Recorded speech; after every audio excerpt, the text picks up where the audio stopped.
Penilaian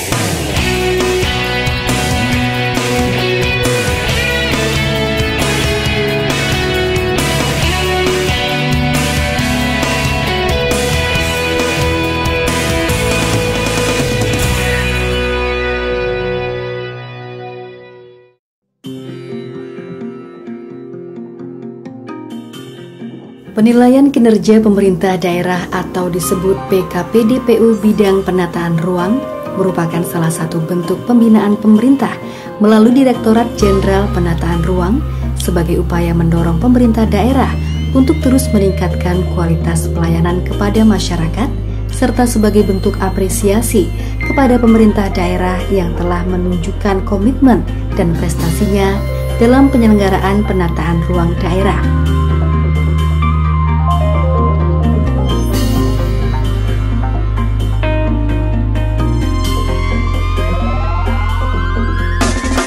Berikut ini adalah tema PKPDPU bidang penataan ruang dari tahun ke tahun.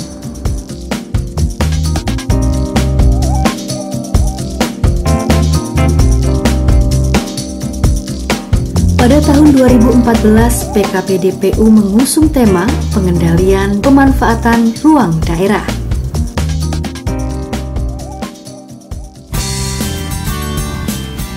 Pemilihan tema bertujuan untuk mendorong agar pemerintah daerah yang sudah memiliki peraturan daerah RT/RW dapat segera mengaplikasikan aspek pengendalian pemanfaatan ruang untuk mewujudkan tertib ruang dan mengantisipasi terjadinya pelanggaran tata ruang. Ini PKPDPU ini kan sudah menjadi agenda rutin dari Kementerian PU ini. Kita sudah melaksanakan sekitar 10 tahun yang lalu ya, 10 tahun yang lalu. Dengan bidang-bidang yang ada di Kementerian PU, ada bidang keminmargaan, sumber daya air, keciptakaryaan, termasuk bidang penataan ruang. Nah, melalui PKPDPU ini kita kan ingin menilai bagaimana Pemda-Pemda ini dalam melaksanakan tugas-tugas mereka di bidang penataan ruang. Dan melalui PKPD ini yang menang kita apresiasi, supaya mudah-mudahan mereka tetap bisa menjaga kinerjanya, dan mudah-mudahan juga nanti bisa mendorong daerah-daerah lain supaya mereka pun bisa semakin terdorong untuk meningkatkan aspek pengendalian di daerahnya masing-masing itu ininya. Persoalannya adalah yang dinilai adalah progresnya, ya, bukan akumulasi dari apa yang sudah dilakukan. Ya. Sehingga bisa jadi ya kalau ada pertanyaan kenapa tahun lalu menang, tahun ini tidak. Ya. Nah justru karena di situ ya kalau tahun lalu menang tetapi tidak ada progres selama 1 tahun sampai 2014 ini ya bisa jadi akan kalah dengan yang lain yang menunjukkan progres dalam pengendalian pemanfaatan ruangnya lebih cepat, lebih bagus ya, lebih terarah dan juga sesuai dengan apa yang menjadi guidance dari peraturan perundang-undangan ya. Berikut adalah mekanisme proses penilaian PKPDPU bidang penataan ruang. Proses pertama yaitu persiapan pelaksanaan kegiatan, penetapan long list, penetapan short list, pengusulan peringkat, penetapan peringkat, pemberian penghargaan PKPDPU bidang penataan ruang. Berikut adalah long list PKPDPU bidang penataan ruang.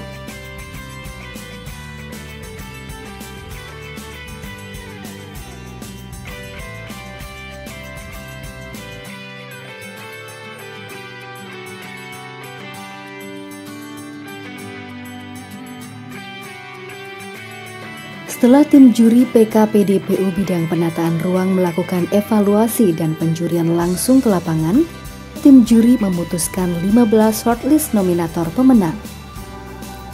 Untuk kategori provinsi, nominatornya adalah Provinsi Jawa Tengah, Daerah Istimewa Yogyakarta, Provinsi Jawa Timur, Provinsi Nusa Tenggara Barat, Provinsi Sulawesi Selatan.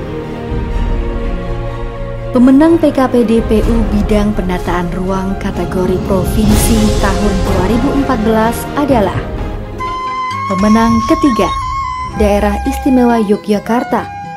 Sebagai daerah yang memiliki kasus bencana alam seperti gempa bumi dan erupsi Gunung Merapi, pemerintah Provinsi Daerah Istimewa Yogyakarta melahirkan inovasi dan model penanganan bencana yang baik untuk dipelajari, yaitu model relokasi permukiman dan revitalisasi livelihood, di mana pendekatan penataan ruang digunakan sebagai alat kendali dan mitigasi bencana. Letusan Gunung Merapi ini persoalan yang sangat rumit ya, dan kami melihat sudah berbagai langkah dilakukan di dalam melakukan pengendalian tata ruang yang tidak lain merupakan mitigasi bencana sebenarnya. Banyak pembelajaran yang bisa kita peroleh ya, bagaimana pemerintah daerah mengantisipasi melakukan mitigasi bencana melalui pendekatan penataan ruang.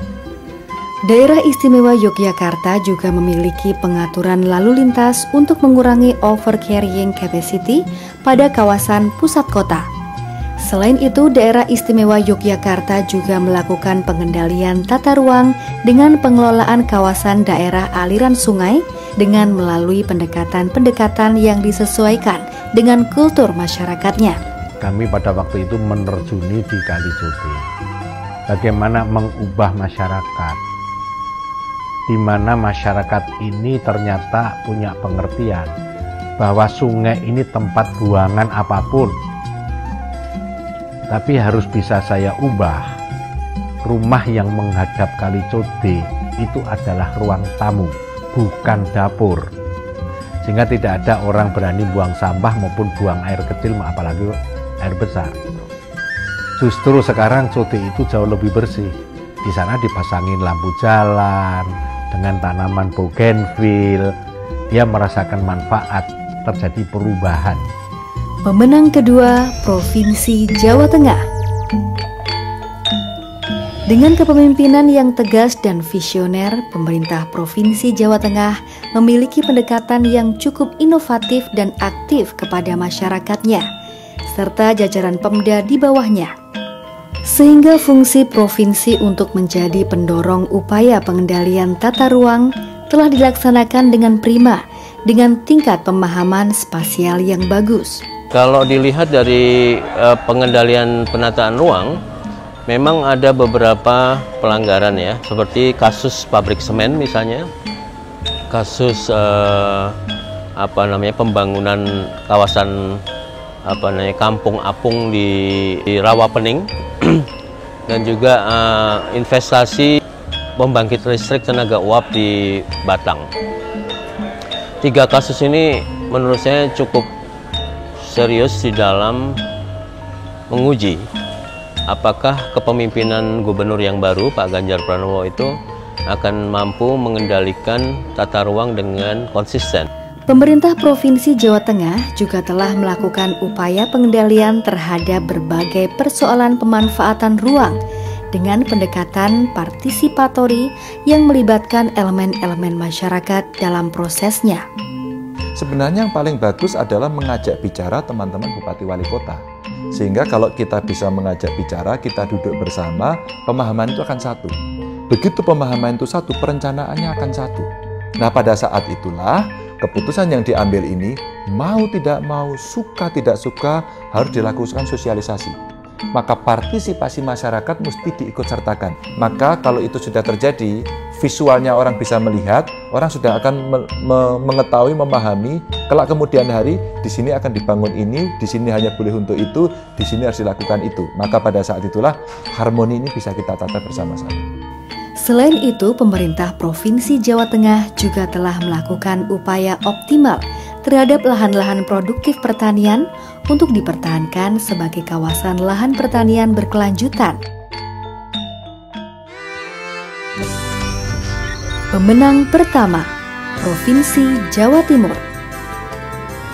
Pemerintah Provinsi Jawa Timur sangat proaktif dalam pembangunan dan khususnya penataan ruang sebagai upaya pengendalian tata kelola di tingkat kabupaten atau kota.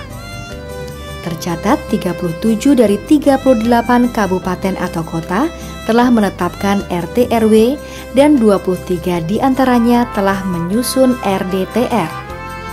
Tata ruang ini memberikan kepastian terhadap warga Jawa Timur, dan kepastian itu adalah syarat penting dalam rangka dia meningkatkan kesejahteraan. Pemerintah Provinsi Jawa Timur telah menerapkan sistem informasi dan komunikasi yang berbasis teknologi informasi dan komunikasi digital dengan kelengkapan basis data, konten informasi, sarana dan media informasi. Kita melihat bagaimana Provinsi Jawa Timur mampu mengintegrasikan sistem perizinannya ya, dengan mendirikan P2T dan sistem perizinan yang terpusat ini juga di dalamnya perizinan itu bukan hanya dalam konteks memudahkan pelayanan, memfasilitasi izin, tapi juga di situ mengandung unsur-unsur pengendalian. Keterpaduan sistem perizinan ini juga memiliki keunggulan, ya, sangat cepat pelayanannya dan kelihatannya masyarakat cukup puas dengan sistem perizinan yang ada. Penyelenggaraan penataan ruang di Provinsi Jawa Timur juga sangat memperhatikan perlunya pelestarian lingkungan alam dan binaan untuk mengimbangi pengembangan kegiatan ekonomi bernilai tambah tinggi melalui pengembangan kawasan-kawasan industri, pertanian, dan perkebunan yang tersebar di wilayah kabupaten dan kota. Pembangunan Terminal Timur Lamong itu sebagai salah satu jawaban mengatasi shortage kapasitas, kekurangan kapasitas di Pelabuhan Tanjung Perak akibat perkembangan interland di daerah Jawa Timur. Selain untuk menambah kapasitas Pelabuhan Tanjung Perak, kita juga menerapkan teknologi green port.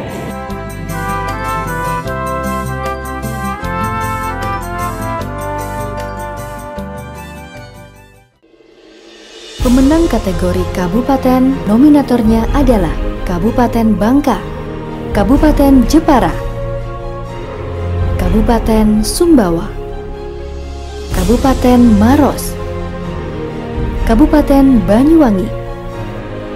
Pemenang PKPD-PU bidang penataan ruang kategori kabupaten tahun 2014 adalah pemenang ketiga Kabupaten Sumbawa. Kabupaten Sumbawa adalah kabupaten terbesar dan terluas yang mencakup 45% wilayah di Provinsi Nusa Tenggara Barat. Dengan potensi wisata alam yang masih luas, peranan pengendalian tata ruang sangat menentukan dalam melindungi dan mengembangkan proses pengelolaan kawasan-kawasan wisata unggulan di Kabupaten Sumbawa. Kita melihat juga upaya serius dari Pemda Kabupaten Sumbawa untuk melakukan pengendalian tata ruang secara ketat, mulai dari perizinan, kemudian juga dokumentasi kelengkapan administrasi, kemudian pelayanan terpadu, dan juga yang paling penting adalah penerapan sanksi yang tegas kepada pelanggar peruntukan tata ruang. RT RW Kabupaten Sumbawa tahun 2011-2013 telah menjadi acuan dalam setiap upaya pengendalian penataan ruang di Kabupaten Sumbawa selama ini. Proses pemberian izin yang selektif dan ketat sesuai dengan peraturan tata ruang, serta pelibatan masyarakat sebagai pengawas pembangunan kota dilakukan sebagai upaya pemerintah untuk mencapai visi sebagai kabupaten agrobisnis di masa depan. Memang belum sepenuhnya optimal, masih ada 1-2 yang melakukan pelanggaran, misalnya bangun sebelum dapat izin mendirikan bangunan. Nah, terhadap hal yang semacam ini kita masih persuasif, masih edukatif ya, kita melakukan penyuluhan-penyuluhan. Karena itu setiap tahun juga ada penyuluhan hukum di sini. Nah, penyuluhan hukum itu bukan penyuluhan, jadi penertiban terhadap perda-perda, mensosialisasikan perda bangunan, perda IMB, perda tata ruang dan lain-lain sebagainya. Seperti apa masyarakat harus berpartisipasi, kalau itu terkendali, apa keuntungan bagi mereka dan seterusnya, itu terus kita sampaikan. Pemenang kedua, Kabupaten Maros. Dengan kombinasi kepemimpinan yang berprestasi serta komitmen dan inovasi, membuat Kabupaten Maros adalah salah satu kabupaten yang cukup berhasil dalam menjalankan pengendalian tata ruang di wilayahnya. Kalau kita bandingkan dengan di tempat-tempat lain, transparansi, akuntabilitas dari sistem manajemen pemerintahan yang memberikan gambaran yang secara terang benderang kepada masyarakat bahwa sebetulnya di tata ruang itu tidak sulit, transparan, dan mudah, itu bisa diberikan oleh Kabupaten Maros. Dan itu terlihat dari kelengkapan aturan-aturan yang mereka buat. Jadi dari setiap mekanismenya, mereka sudah mengumpulkan dasar hukumnya adalah A, B, C, dan persyaratan-persyaratan yang harus dipenuhi juga dipenuhi, transparan, dan yang terakhir adalah adanya mekanisme pengawasan dan penindakan yang kita lihat cukup efektif dilakukan. Selain memiliki sistem informasi yang sangat komprehensif dan cukup canggih, Kabupaten Maros juga memiliki tim kecil yang melakukan klarifikasi terhadap kesesuaian penerbitan IUP. Kami menyiapkan beberapa sarana untuk pengaduan. Pertama tadi disebutkan ada radio pemerintah yang bisa langsung menyampaikan pengaduan. Kemudian kami juga menyiapkan SMS Center. Ya, jadi masyarakat bisa mengadu melalui SMS Center apa saja yang terkait dengan pelayanan. Kemudian kami juga menyiapkan website pemerintah daerah yang bisa dijadikan tempat untuk mengadu di situ, termasuk penataan ruang kalau ada hal-hal yang kurang berkenan. Didukung dengan keberadaan kerjasama PPNS dan aparat yang sangat efektif, Kabupaten Maros menjadi contoh kabupaten yang progresif dalam menyelenggarakan pengendalian tata ruang dan juga merupakan kabupaten pertama di Indonesia yang memiliki perda bangunan gedung. Pemenang pertama, Kabupaten Banyuwangi. Kabupaten Banyuwangi mengalami kemajuan yang pesat dalam beberapa tahun terakhir ini, baik dalam hal pariwisata maupun ekonomi. Dan dalam prosesnya, perwujudan tata ruang dilakukan dengan sangat baik secara fungsi maupun estetika.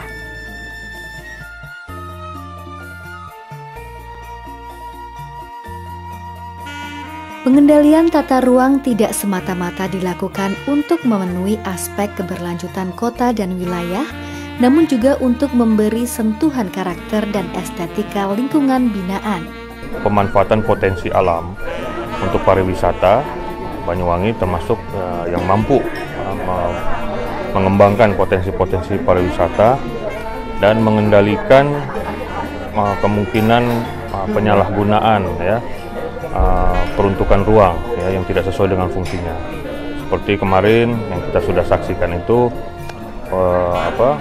pemberian izin galian pasir dan batu itu di kawasan pertanian pangan itu dikendalikan dengan sangat ketat di Banyuwangi ini. Nah, itu salah satu contoh.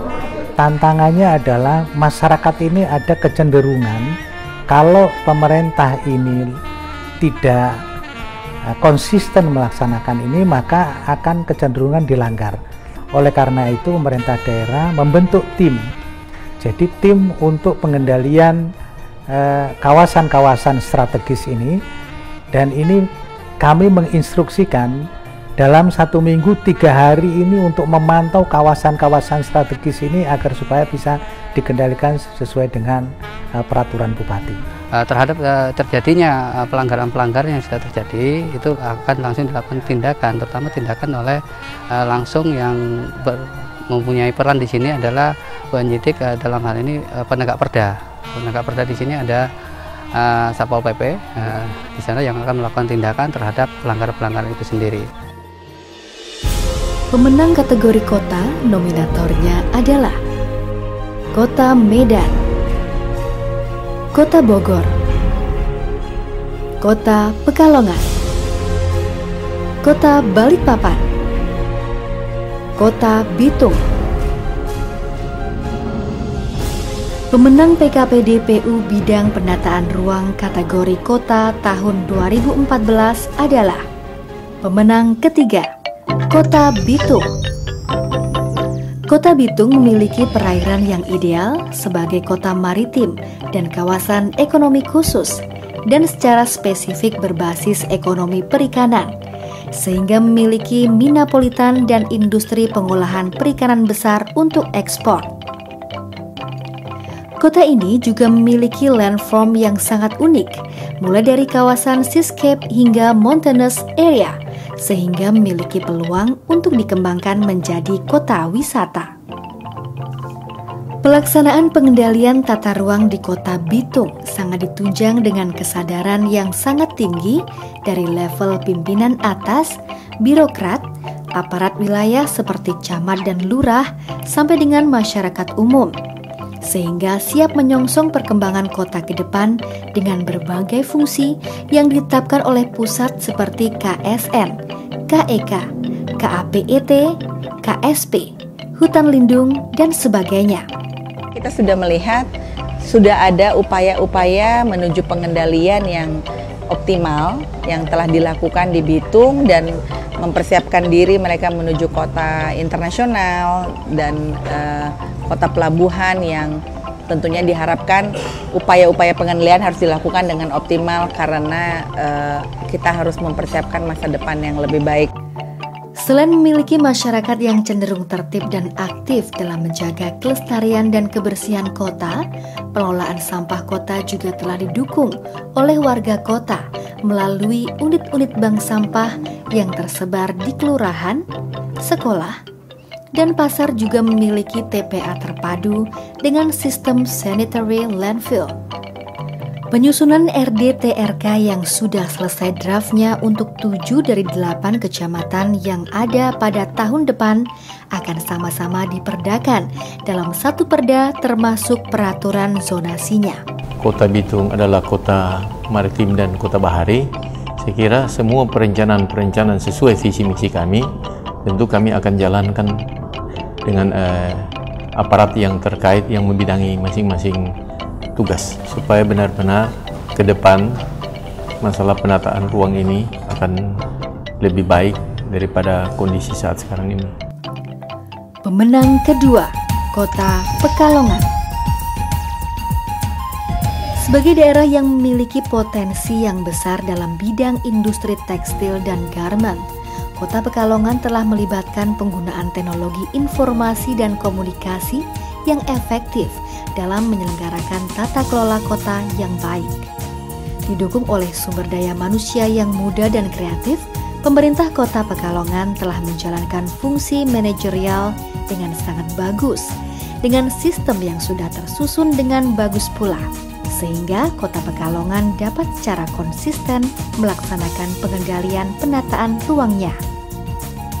Jadi pertama, kami memang dalam tata ruang ini selalu mengajak masyarakat. Mereka ikut partisipasi bagaimana tata ruang ini kita tata dan kita kawal bersama.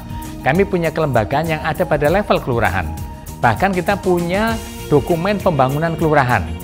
Dengan dokumen itu, masyarakat ikut diajak partisipasi dan diajak ikut mengawal, sehingga mereka tahu kira-kira nanti pada waktu kita ada RDTRK sudah bisa mengawal dengan baik. Dengan melibatkan masyarakat secara aktif dalam pelaksanaan tata ruang, dari mulai perencanaan, pelaksanaan pembangunan dan pengawasan, melalui program penataan lingkungan permukiman berbasis komunitas atau PLPBK, Kota Pekalongan telah menghasilkan dokumen Rencana Penataan Lingkungan atau RPLP dan Rencana Tindak Penataan Lingkungan Permukiman. Jadi penataan ruang yang saya selalu sebut seimbang antara kebutuhan untuk ekonomi dengan kebutuhan non-ekonomi seperti pemukiman itu sangat penting. Nah, ini salah satu contoh pemanfaatan ruangan yang sudah terabaikan lah ya, kayak tempat sampah gitu dipakai menjadi untuk kegiatan yang produktif kayak rumah pintar ini. Karena ini kan menghasilkan barang makanan. Tapi tentu selanjutnya sangat tergantung dari kemampuan untuk memasarkan barang itu. Pemenang pertama, Kota Balikpapan. Keseriusan dalam menangani masalah-masalah terkait dengan RT/RW membuktikan kepedulian pemerintah Kota Balikpapan dalam pengendalian tata ruang kota, terutama dalam kebijakan rasio pola ruang 52% lindung dan 48% budidaya, sebagai komitmen serius untuk melindungi sumber-sumber air bersih atau embung-embung yang dijaga sebagai RTH kota berupa kebun raya, hutan lindung, dan taman kota. Ya, tentu kami punya komitmen-komitmen yang di atas rata-rata begitu ya. Misalnya komitmen pemaparan ruang kami, di mana kami kenal dengan istilah 5248, di mana 52% wilayah kota ini tidak dimanfaatkan untuk kegiatan-kegiatan pembangunan atau pemanfaatan ruang untuk kepentingan berbagai kebutuhan kehidupan. Nah, 48 saja yang harus dimanfaatkan. Selain itu, pemerintah Kota Balikpapan secara konsisten tidak membuka atau tidak memberi izin kawasan pertambangan dalam Kota Balikpapan, meskipun sebagian besar wilayah kota merupakan kawasan potensial untuk pertambangan. Pemerintah Kota Balikpapan juga secara terstruktur dan sistematis sesuai dengan NSPK atau NSPM menetapkan dan menyusun rencana rinci dan peraturan zonasi untuk KSK Lingkungan Hidup dan KSK Ekonomi dengan tema Kota Baru, Kawasan Industri, Kawasan Minapolitan, Kawasan Pesisir, dan KSK Sosial Budaya. Beberapa rencana-rencana pembangunan kawasan strategis kota seperti pemukiman, kawasan industri, dan juga kawasan perdagangan di tepi pantai itu memerlukan penajaman-penajaman di dalam rencananya dan memerlukan sebuah pengendalian yang sangat kuat gitu agar supaya pembangunan bisa terlaksana tapi pada saat yang bersamaan tidak menjadi hambatan atau tidak mengganggu lingkungan, atau bahkan seharusnya pembangunan-pembangunan ini justru menguntungkan masyarakat. Setelah kemudian lahirnya peraturan daerah berkaitan dengan tata ruang ini semakin memberikan kepastian terhadap siapapun yang akan berinvestasi di Kota Balikpapan.